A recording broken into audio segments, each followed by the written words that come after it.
नमस्कार दोस्तों, Tiwari एजुटेक YouTube channel में आप लोग का स्वागत है। फ्रेंड्स, आशा करता हूँ आप लोग अच्छे होंगे। तो फ्रेंड्स, आज अभी यूपी बीएड 2021 से 23 सेशन के लिए लखनऊ यूनिवर्सिटी ने जो काउंसलिंग का शेड्यूल है जारी कर दिया है, जो कि 17 सितंबर से स्टार्ट होने जा रहा है। तो इसकी कंप्लीट गाइडलाइंस के लिए हम आप लोग को यहाँ पे बताने वाले हैं कि कैसे स्टेप करना है काउंसलिंग के लिए। तो चलिए चलते हैं। यहाँ पे दे रखा है बीएड पाठ्यक्रम प्रवेश परीक्षा 2021 से 23, ये टेंटेटिव काउंसलिंग गाइडलाइंस है फ्रेंड्स। तो चलते हैं कौन कौन से स्टेप फॉलो करना होगा। पहला यहाँ पे दे रखा है कि काउंसलिंग राउंड्स कितने होंगे। तो पहला काउंसलिंग राउंड्स फर्स्ट होगा, उसके बाद सेकंड जो होगा फ्रेंड्स पूल काउंसलिंग होगा, और जो थर्ड राउंड होगा ये हमारा डायरेक्ट एडमिशन जो होता है राउंड 3 है, और चौथा जो है वो हमारा अल्पसंख्यक सीटों पर सीधा प्रवेश जो मतलब माइनॉरिटीज़ के लिए है, वो उनका डायरेक्ट एडमिशन लेने के लिए।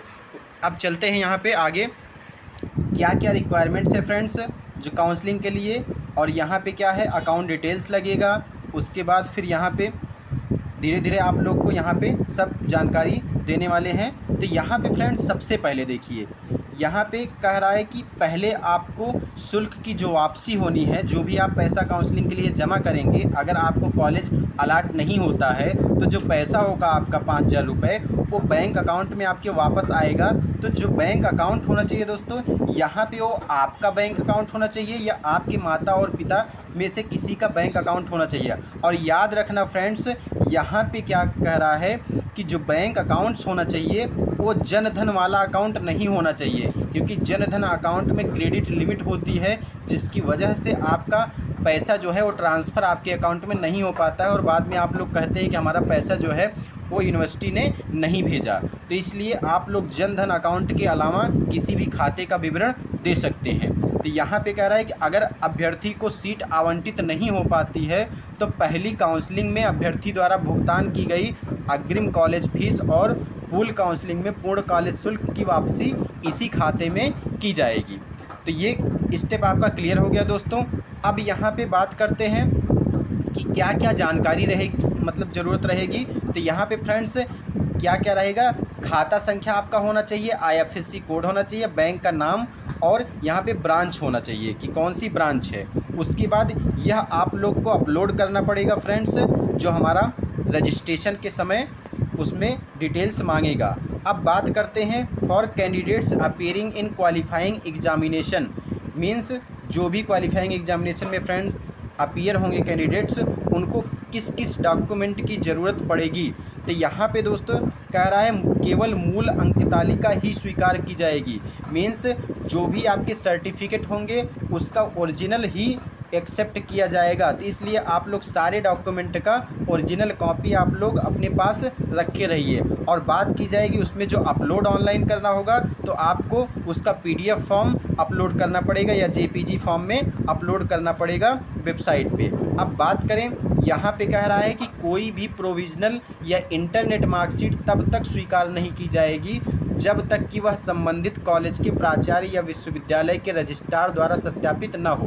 तो दोस्तों, अगर आपके पास मान लो ओरिजिनल मार्कशीट नहीं है, तो कोई प्रोविजनल मार्कशीट अगर है या इंटरनेट से आपका प्रिंट आउट कोई निकाले हुए हैं, तो वो आपको अपने प्रिंसिपल, कॉलेज के प्रिंसिपल या प्राचार्य से हस्ताक्षर और मुहर सहित होना चाहिए। उसके बाद फ्रेंड्स आगे चलते हैं, पहले राउंड की काउंसलिंग की बात करते हैं। तो पहला राउंड काउंसलिंग जिसको हमारा होना है 1 रैंक से लेकर के हमारा 50,000 रैंक तक काउंसलिंग होगी। अब यहाँ पे क्या करना होगा, पहला राउंड में पहला स्टेप रजिस्ट्रेशन करना होगा।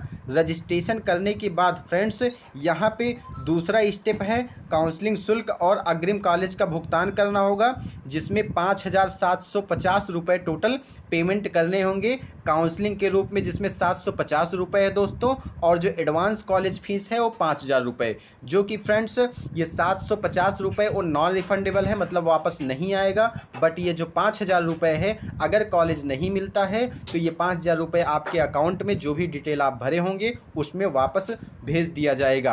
अब बात करते हैं, यहाँ पे दे रखा है यदि अभ्यर्थी को कोई सीट आवंटित नहीं होती है तो कॉलेज की जो अग्रिम फीस है 5,000 वो उनके अकाउंट में वापस कर दिए जाएंगे। अगर आगे बात करता है फ्रेंड्स अगर अभ्यर्थी को एक सीट आवंटित होती है, मतलब सीट तो मिल जाती है लेकिन वह इसकी पुष्टि नहीं करता है, मतलब उसको लॉक नहीं करता है, तो अगर कॉलेज में प्रवेश नहीं लेता है तो जो 5,000 रुपये फीस है वो वापस नहीं की जाएगी। अब नेक्स्ट पे चलते हैं। यहाँ पे कह रहा है यदि अभ्यर्थी को सीट आवंटित की जाती है तो वह इसकी पुष्टि करता है तो कॉलेज शुल्क में समायोजित की जाएगी। मतलब अगर कॉलेज सीट आवंटित हो जाती है किसी स्टूडेंट को और यह इसकी पुष्टि कर लेता है, मतलब एडमिशन ले लेता है, तो उसकी जो शुल्क है 5,000 रुपये कॉलेज फीस में एडजस्ट कर दिया जाएगा। अगर बात करते हैं यहाँ पे, यदि अग्रिम शुल्क आवंटित महाविद्यालय शुल्क से अधिक है तो अतिरिक्त राशि आवंटित महाविद्यालय से वापस की जाए। दोस्तों यहाँ पे क्या है, कुछ जैसे गवर्नमेंट कॉलेज हैं या एडेड कॉलेज हैं, उसमें जो फीस है अगर आपकी मान लो 2,000 रुपये या 3,000 रुपये है, मतलब 5,000 रुपये से कम है, तो जब आप लोग को कॉलेज अलाट हो जाएगा, आप लोग कॉलेज में जाएंगे कन्फर्मेशन लेटर लेकर के, तो वहाँ पे आपको जो एक्स्ट्रा फीस है वो वापस कर दिया जाएगा उस कॉलेज के द्वारा या उस महाविद्यालय के द्वारा, एडेड या गवर्नमेंट कॉलेज के द्वारा। अब बात करें, यहाँ पे दे रखा है काउंसलिंग शुल्क 750 नॉन रिफंडेबल, मतलब 750 रुपये जो आप करेंगे रजिस्ट्रेशन के लिए वो वापसी नहीं होगा, ये नॉन रिफंडेबल है। अब नेक्स्ट की बात करते हैं। अब आपने रजिस्ट्रेशन तो कर दिया फ्रेंड्स, उसके बाद दूसरा स्टेप है कि आप चॉइस फिलिंग करेंगे। चॉइस फिलिंग मतलब कॉलेज को कौन कौन से आपके कॉलेज लेने हैं, आप अपने प्रायोरिटी के हिसाब से उस कॉलेज को फिल करेंगे। चॉइस फिलिंग से पहले अभ्यर्थियों को निम्नलिखित को सत्यापन करना होगा। दोस्तों जब चॉइस फिलिंग आप कर रहे हैं तो यहाँ पे एक बात याद रखिएगा, कुछ संस्कृत बीएड विद्यालय हैं जिसमें हमारा संस्कृत है, तो उसके लिए रिक्वायरमेंट ये होगी कि आपका जो स्नातक है ग्रेजुएशन, इसमें 3 सालों में संस्कृत होना चाहिए। अगर वो है तो उसको हाँ का चयन करना होगा, मतलब यस सेलेक्ट करना होगा। उसके बाद यहाँ पे क्या रखा है, अभ्यर्थी द्वारा ऑनलाइन आवेदन पत्र में अपने जेंडर को गलत होने की स्थिति में सही करने का विकल्प भी आएगा, यह डिफ़ॉल्ट रूप से सेट होगा। अब काउंसलिंग के लिए पंजीकृत अभ्यर्थियों को अपनी पसंद के अनुसार विकल्प भरने होंगे। जो भी कॉलेज चॉइस करना है आप लोग को अपने प्रायोरिटी के हिसाब से भर सकते हैं। उसके बाद यहाँ पे कह रहा है कि candidate can give as many choices as they want, मतलब जितना भी आप चॉइस चाहते हैं, 2 कॉलेज, 10 कॉलेज, 20 कॉलेज या 100-200 कॉलेज, जो भी आप चाहते हो आप अपने हिसाब से भर सकते हैं, इसमें कोई भी लिमिट नहीं है। अंतिम सबमिशन तक विकल्पों का पुनर्वलोकन और पुनर्व्यवस्थित किया जा सकता है। फ्रेंड्स यहाँ पे जब तक आप लास्ट तक सबमिट नहीं कर देते हैं तब तक आप फिर से अपने चॉइस को ऊपर नीचे कर सकते हैं, मतलब अंतिम लॉक करने से पहले। अब बात करते हैं, विकल्प कई सत्रों में भरे जा सकते हैं, मतलब ये कह रहा है कि जो ऑप्शंस है वो कई सेशंस में आप लोग भर सकते हैं, मतलब जब तक लॉग आउट करने से पहले इन विकल्पों को सेव करते रहना चाहिए। मतलब आपको हर बार क्या करना पड़ेगा, सेव करते रहना पड़ेगा। अगर सेव आपने नहीं किया है तो डेटा जो आपने फिल किया है वो खो जाएगा, मतलब सेव नहीं होगा। अब यहाँ पे कह रहा है अभ्यर्थी द्वारा भरे गए विकल्प अंतिम हैं और एक बार लॉक होने के बाद इसलिए बदला नहीं जा सकता। तो यहाँ पे अगर एक बार आपने चॉइस लॉक कर दिया है तो वो दोबारा चेंज नहीं किया जा सकता, इसलिए आप लोग को बहुत केयरफुल तरीके से इसको कॉलेज को चूज करना है। अब यहाँ पे कह रहे हैं यदि किसी अभ्यर्थी ने विकल्प जमा कर दिया है लेकिन विकल्प भरने की अंतिम तिथि समाप्त होने के बाद तक लॉक नहीं किया है तो यह सीट आवंटन से पहले स्वतः लॉक हो जाएगा। सपोज दैट फ्रेंड्स आपने कॉलेज तो भर दिया है लेकिन फाइनल सबमिट नहीं किया है, तो जब भी लास्ट डेट आ जाएगा कॉलेज को भरने की तो उस समय यूनिवर्सिटी के द्वारा ऑटोमेटिक आपका जो भी आप फिल कर रखे हैं वो ऑटोमेटिक लॉक हो जाएगा।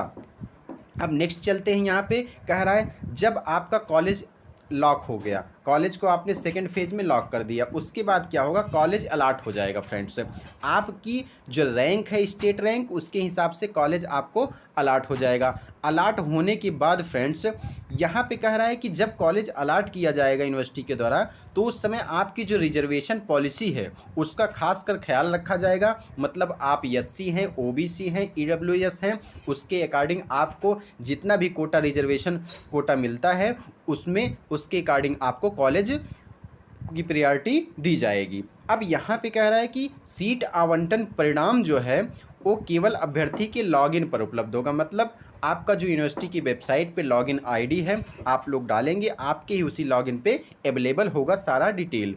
अब बात करते हैं, यहाँ पे दे रखा है फ्रेंड्स, सहायता प्राप्त सरकारी और स्व-वित्त पोषित महाविद्यालयों में ईडब्ल्यूएस आरक्षण का पालन किया जाएगा। दोस्तों यहाँ पे कह रहा है जो ईडब्ल्यूएस है 10% रिजर्वेशन जनरल वालों के लिए, वो एडेड गवर्नमेंट और सेल्फ फाइनेंस कॉलेजों में उसका पालन किया जाएगा, मतलब 10% रिजर्वेशन आपको ज़रूर दिया जाएगा। अब बात करते हैं जब आपको कॉलेज अलाट हो गया, कॉलेज अलाट होने के बाद चौथा जो चरण है वो अंतिम आवंटन सह पुष्टि पत्र डाउनलोड किया जाना। तो फ्रेंड्स आप लोग अपना डाउनलोड कर लेंगे अलाटमेंट और कंफर्मेशन लेटर, जो कि कॉलेज में जा कर के 3 दिन के अंदर आपको उस जो है लेटर को ले करके और अपने ओरिजिनल डॉक्यूमेंट को ले करके कॉलेज में जाना पड़ेगा और वहाँ पे इन्फॉर्म करना पड़ेगा।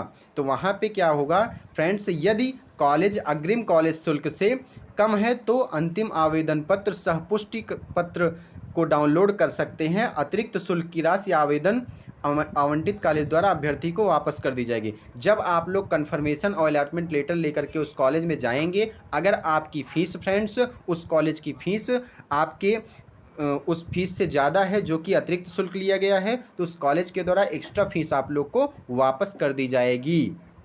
अब बात करें यहाँ पे अनुसूचित जाति और अनुसूचित जनजाति तथा ईडब्ल्यूएस अभ्यर्थियों को कॉलेज शुल्क की राशि अग्रिम कॉलेज शुल्क से अधिक होने पर शेष राशि का भुगतान करना पड़ेगा, मतलब एक्स्ट्रा जो फीस होगी वो आप लोग को कॉलेज वाले आपको दे देंगे। तो यहाँ पे अब फाइनल और लास्ट स्टेप की बात की जाएगी, आवंटित कॉलेज में रिपोर्ट किया जाना, जो कि पहले ही हम आप लोग को बता चुके हैं कि जो भी आप लोग को कंफर्मेशन और अलॉटमेंट लेटर मिलेगा उसको आप लोग 3 दिन के अंदर उस कॉलेज में ले जा करके ओरिजिनल डॉक्यूमेंट के साथ जाएंगे और आपके जो कॉलेज में उसको वेरीफाई किया जाएगा। यदि अभ्यर्थियों के दस्तावेज कॉलेज प्राधिकरण द्वारा मान्य नहीं पाए जाते हैं, लेकिन अगर ओरिजिनल डॉक्यूमेंट या जो भी आपका हस्ताक्षरित डॉक्यूमेंट है वो अगर आपका कॉलेज के द्वारा मान्य नहीं पाया जाता है तो आपका जो अभ्यर्थन है वो निरस्त कर दिया जाएगा, मतलब आपको एडमिशन नहीं लेने दिया जाएगा। रिपोर्टिंग के लिए आवश्यक दस्तावेज, अब ये मोस्ट इम्पॉर्टेंट चीज़ है फ्रेंड्स लास्ट में, कि जब आपका सब कुछ हो गया उसके बाद आप लोग को 3 दिन के अंदर उस अलॉटेड कॉलेज में रिपोर्ट करना है, तो डॉक्यूमेंट कौन कौन से लेके जाने हैं। तो डॉक्यूमेंट याद रखना, पहला डॉक्यूमेंट ये है कि candidates would need to carry the original and self attested copy of following document, मतलब ओरिजिनल डॉक्यूमेंट तो लेकर के ही जाना है दोस्तों, उसके बाद उसकी सेल्फ अटेस्टेड मतलब स्वप्रमाणित जो है वो फोटो कॉपी भी लेकर के जाना है। अब पहला चीज़ लेकर के क्या जाना है कि जो आपका एडमिट कार्ड एप्लीकेशन फॉर्म, मतलब यूपी बीएड का जो आपने एप्लीकेशन फॉर्म भरा था उसको लेकर के जाना है और एडमिट कार्ड लेकर के जाना है, और जो score card means rank card जो भी है उसको लेकर के जाना है, और date of birth certificate means high school का जो मार्कशीट है उसको लेकर के जाना है। उसके बाद जितने भी आपने एग्जामिनेशन क्वालिफाई किया, जैसे आपकी शैक्षणिक योग्यता है फ्रेंड्स हाई स्कूल, इंटर और ग्रेजुएशन, या आपने पोस्ट ग्रेजुएशन किया है तो पीजी की मार्कशीट, उन सबको लेकर के जाना है। अब उसके बाद फ्रेंड्स यहाँ पे all marksheet and certificate up to qualifying examination, सरकार द्वारा जारी मूल फोटो पहचान पत्र, फ्रेंड्स जो मूल फ़ोटो आईडी जैसे आधार कार्ड है या वोटर का आईडी है, इन सब में से किसी एक पहचान पत्र को लेकर के जाना है। और दूसरा वेटेज सर्टिफिकेट, फ्रेंड्स यदि कास्ट सर्टिफिकेट आपका है जैसे ओबीसी हैं, एससी हैं या ईडब्ल्यूएस से बिलोंग करते हैं तो वो वेटेज सर्टिफिकेट लेकर के जाना पड़ेगा। और पासपोर्ट साइज़ की फ्रेंड्स, पासपोर्ट साइज़ की 2 फ़ोटो आपको लेकर के जाना है, और जो सभी शुल्क आपने जमा किया है, जैसे आपने फ़ीस जमा किया है अलॉटमेंट लेटर के साथ 750 रुपये वाला और 5000 रुपये वाला, वो भी आप लोग को लेकर के जाना है। तो फ्रेंड्स ये रही आपकी संपूर्ण गाइडलाइंस। इसके बाद फ्रेंड्स पहले काउंसलिंग में जिसको कॉलेज नहीं मिलता है वो सेकंड काउंसलिंग जिसको पूल काउंसलिंग बोलते हैं, इसको भी इसी प्रकार से जो है प्रक्रिया होगी। उसके बाद सेकंड काउंसलिंग में नहीं अगर किसी को कॉलेज मिलता है तो उसको थर्ड काउंसलिंग या फिर से पूल काउंसलिंग जो है होगा डायरेक्ट एडमिशन जिसको बोलते हैं, वो डायरेक्ट एडमिशन कॉलेज से करवा सकता है। उसके बाद फिर माइनॉरिटीज़ के लिए अलग से ऐसे ही करवा सकता है डायरेक्ट एडमिशन कॉलेज में। तो फ्रेंड्स, ये आपके रहे इम्पॉर्टेंट जो है काउंसलिंग से रिलेटेड लखनऊ यूनिवर्सिटी की गाइडलाइंस, एक एक करके हम आप लोग को बहुत अच्छे तरीके से समझा चुके हैं। तो ऐसे वीडियो को आप लोग अच्छे से इसमें देख लीजिएगा कि क्या क्या लेकर के जाना है, कैसे अलॉट करना है, कैसे काउंसलिंग करनी है। उसके बाद नेक्स्ट अगर कोई जानकारी एक्स्ट्रा यूनिवर्सिटी की तरफ से आती है तो फिर हम नेक्स्ट वीडियो बनाएंगे, उस पर आपको सारी जानकारी यूपी बीएड से संबंधित मिलती रहेगी। तो फ्रेंड्स, अगर आप लोग कोई वीडियो पसंद आई हो, जानकारी अच्छी लगी हो, तो हमारे चैनल को लाइक करें, सब्सक्राइब करें और शेयर करना ना भूलें। आप अपना ख्याल रखिए। मिलते हैं नेक्स्ट वीडियो में। आज तक के लिए इतना ही। Thank you.